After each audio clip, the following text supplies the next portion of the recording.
जय जोहार, मैं हूं तपेश जैन और हम लोग यहां पर राजीव गांधी वार्ड में आज भारतीय जनता पार्टी की जो प्रत्याशी हैं तिलक पटेल जी, उनका कार्यालय का उद्घाटन होने वाला। तिलक भैया के साथ में गोपाल भी हमारे साथ में महेंद्र खुलियार है, बहुत सारे यहाँ के कार्यकर्ता हैं। तिलक भैया, क्या मुद्दे लेकर चुनाव लड़ने वाले हैं इस बार आप?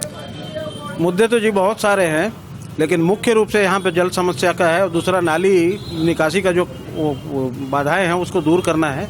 और कुछ जगहों पर रोड अति जर्जर है जो हमारे पूर्व पार्षद करा न सके। कईयों काम उन्होंने विकास के किए हैं, मगर कुछ छूटी हुई चीजें हैं जिससे लोगों को समस्याएं उत्पन्न हो रही है। और मैं लोगों के अनुरूप, उनकी मंशा के अनुरूप कार्य करना चाहता हूं और अपने वार्ड को एक आदर्श वार्ड के रूप में परिवर्तित करना चाहता हूं, ताकि लोग मुझे बहुत समय तक आगे तक याद रखें।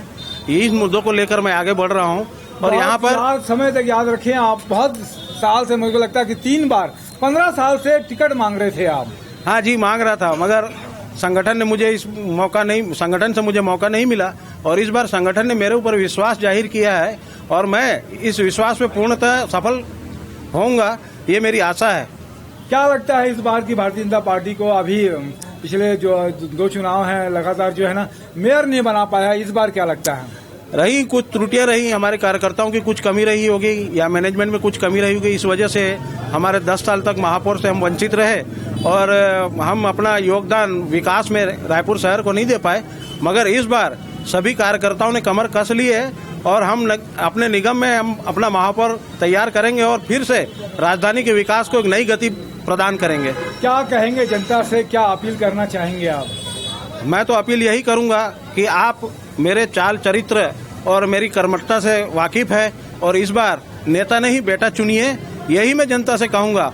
और जनता मेरे को प्रत्याशी के रूप में देखकर बहुत ही गदगद है और मुझे पूर्ण विश्वास है मुझे विजयी बनाएगी।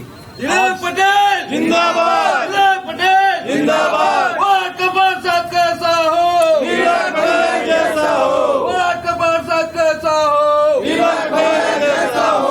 आपने समय दिया, इसके लिए धन्यवाद। मेरे साथ में दिनेश साहू जी भी हैं, उनका धन्यवाद। जय जोहार और जय छत्तीसगढ़।